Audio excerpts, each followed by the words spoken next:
আসসালামু আলাইকুম। সর্বশেষ পাওয়া সংবাদে আপনাদের স্বাগতম। আপনারা এখন দেখছেন সর্বশেষ পাওয়া সকল খবর একসাথে। ছাত্র আন্দোলন এবং গণজোয়ারের মুখে শেখ হাসিনা পদত্যাগ করতে বাধ্য হন। তার পদত্যাগের পর তিনি আত্মগোপনে রয়েছেন। শেখ হাসিনা এবং তার সন্তান সজীব ওয়াজেদ জয় বরাবরই আমেরিকাকে দোষ দিয়ে আসছেন এই ছাত্র আন্দোলনের জন্য। তাদের ধারণা যুক্তরাষ্ট্র এই আন্দোলনকে মদত দিয়েছে। যুক্তরাষ্ট্র জয়ের এই অযৌক্তিক দাবিকে নাকচ করে দিয়েছেন। হোয়াইট হাউসের মুখপাত্র ক্যারাইন জে পিয়েরে বলেন, আমাদের এটার সাথে কোনো সম্পৃক্ততা নেই। যুক্তরাষ্ট্র এই সকল ঘটনায় জড়িত ছিল বলে যে অভিযোগ করা হয়েছে বা যে গুজব শোনা যাচ্ছে তা সবই অসত্য এবং বানোয়াট। The White House has issued a statement emphasizing that it had no role or involvement in Bangladesh's recent regime change, stating that any reports or rumors claiming so were explicitly false. সাবেক প্রধানমন্ত্রী শেখ হাসিনা আত্মগোপনে নয়াদিল্লিতে অবস্থানকালে বলেন, আমরা যদি Saint Martin দ্বীপ এবং বঙ্গোপসাগর আমেরিকাকে দিয়ে দিতাম তাহলে ঠিকই ক্ষমতায় থাকতে পারতাম। তার বক্তব্যে তিনি উল্লেখ করেন, আমেরিকা এখানে এয়ারবেস নির্মাণ করতে চেয়েছিলেন। হোয়াইট হাউস থেকে এর প্রতিবাদ করে বলা হয়েছে এ সমস্ত বক্তব্য ভিত্তিহীন এবং অসত্য। Sajib Wazed Joy, Sheikh Hasina's son, however, in recent days has backtracked these claims, stating that this unsigned letter was false and fabricated. সচিবালয়ের অর্থ উপদেষ্টা ডক্টর সালেউদ্দিন আহমেদের সাথে দেখা করেন গভর্নর আহসান এইস মনসুর। এ সময় অর্থ উপদেষ্টা টাকা পাচারকারী ও দুর্নীতিবাজদের বিরুদ্ধে সরকার কঠোর অবস্থান নেবে বলে জানান। তিনি বলেন, অর্থের পাচার রোধ করতে হবে। বিগত সরকার রিজার্ভ নিয়ে গেছেন তলানিতে আর মুদ্রাস্ফীতি হয়েছে আকাশ ছোঁয়া, এই দুইটার সমন্বয় করতে হবে। মূল্যস্ফীতিটা গেছে আকাশের দিকে আর রিজার্ভটা আসছে তলানির দিকে।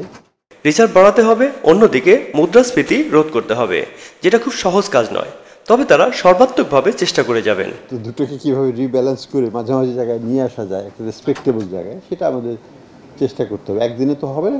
দুষ্টের দমন করতে হবে, শিষ্টের পালন করতে হবে। অর্থ পাচারকারীগণ টাকার বালিশে ঘুমাবেন, এটা হতে দেয়া যাবে না। যারা টাকা নিয়ে গেছেন তারা যেন একটু কষ্টে থাকে, মানে একেবারে টাকার বালিশে বিছানায় যেন না ঘুমাতে না পারে, একটু দৌড়াদৌড়িতে থাকতে হবে তাদেরকে। এবং যদি কিছু আন্তর্জাতিক আইন কিছুটা এখন হলেও সহায়ক আছে এবং এটাকে ব্যবহার করতেই হবে। প্রাক্তন প্রধানমন্ত্রী শেখ হাসিনা বাংলাদেশ থেকে পলায়নের পর বেশ কিছুদিন নীরবে আত্মগোপনে থাকলেও তিনি এখন সরব হয়েছেন। তিনি ফোনে এদেশের বিভিন্ন নেতাকর্মীদের বিভিন্ন ধরনের নির্দেশনা দিয়ে যাচ্ছেন। মাঝে মাঝেই প্রকাশ পাচ্ছে বিভিন্ন ধরনের পরিকল্পনা। ইদানিং তিনি বিভিন্ন দিক নির্দেশনা দেন মোহাম্মদ জাহাঙ্গীর কবিরকে। জাহাঙ্গীর কবির বরগুনা জেলার আওয়ামী লীগের সাধারণ সম্পাদক ও জেলা পরিষদের চেয়ারম্যান। শেখ হাসিনা পালিয়ে যাওয়ার পর তার সাথে বিভিন্ন পরিকল্পনা করেন 12ই আগস্ট। আমরা ঘাবড়াইয়েন না, আমরা আছি শক্ত, আমরা ঘাবড়াইলে আমরা নরমই পড়ি। তাদের ফোনালাপ দেশে বিশৃঙ্খলা সৃষ্টি এবং দেশকে অস্থিতিশীল করার ষড়যন্ত্রে সামিল। সম্প্রতি এই নেতা গ্রেপ্তার হন পুলিশের হাতে। এলাকাবাসীরা জানান তিনি বিভিন্ন লুটপাট, ভয়ভীতি প্রদর্শন এবং জোরপূর্বক দখলের সাথে যুক্ত ছিলেন। বিগত 10 বছর আগেও ব্যাংকিং সেক্টরের শীর্ষ ব্যাংক ছিল ইসলামী ব্যাংক। বাংলাদেশ ব্যাংকের বরাত দিয়ে বলা হয়, ইসলামী ব্যাংক ঝুঁকিতে পড়লে বাংলাদেশের অন্তত অর্ধেক ব্যাংক ঝুঁকিতে পড়বে, যা সামাল দেওয়া সম্ভব হবে না। কিন্তু 2017 সালে এই ব্যাংককে জামাত শিবির মুক্ত করার লক্ষ্যে এই ব্যাংকের মালিকানার দায়িত্ব দেওয়া হয় শেখ হাসিনার স্নেহাশিস পুষ্ট বেসরকারি বিনিয়োগ উপদেষ্টা ঘনিষ্ঠজন এস আলম গ্রুপকে। পরে বিগত 7.5 বছরে নামে এবং বেনামে এই ব্যাংক থেকে প্রায় 50,000 কোটি টাকা হাতিয়ে নেওয়া হয়েছে। নামে এবং বেনামে বিভিন্ন প্রতিষ্ঠানকে এই ঋণগুলো দেওয়া হয়, যার মধ্যে নিয়মকানুন বা পেপার ডকুমেন্টেশনের কোনো যাচাই বাছাই করা হয়নি। এই ব্যাংক যত ঋণ দিয়েছে তার অধিকাংশ অর্থাৎ 33% ঋণই নিয়েছে এস আলম গ্রুপ। বিভিন্ন নামে এবং বেনামে এই ঋণগুলো তিনি গ্রহণ করেন। এর মধ্যে অনেক প্রতিষ্ঠান রয়েছে যার কোনো অস্তিত্বই নেই। এস আলম গ্রুপের অধীনে থাকা অন্যান্য ব্যাংকগুলোর অবস্থাও খুব একটা ভালো নয়। ভারতের বাজারে বাংলাদেশি ইলিশের বড় অভাব, যার ফলে লাফিয়ে লাফিয়ে বাড়ছে ইলিশের দাম। অন্তর্বর্তীকালীন সরকারের মৎস্য বিষয়ক উপদেষ্টা ফরিদা আক্তার বলেন, রূপালী ইলিশের উৎপাদন বাংলাদেশে হলেও এদেশের মানুষকে কড়া দামে ইলিশ কিনে খেতে হয়। তিনি বাংলাদেশের মানুষের হাতে বড় জাতের ইলিশ তুলে দেওয়ার পরিকল্পনা করেছেন। গত মঙ্গলবারে ভারতের এনডিটিভি এর দেয়া এক প্রতিবেদনে বলা হয়, বাংলাদেশ থেকে আসা অন্যান্য মাছের দামও বেড়েছে ভারতের বাজারে।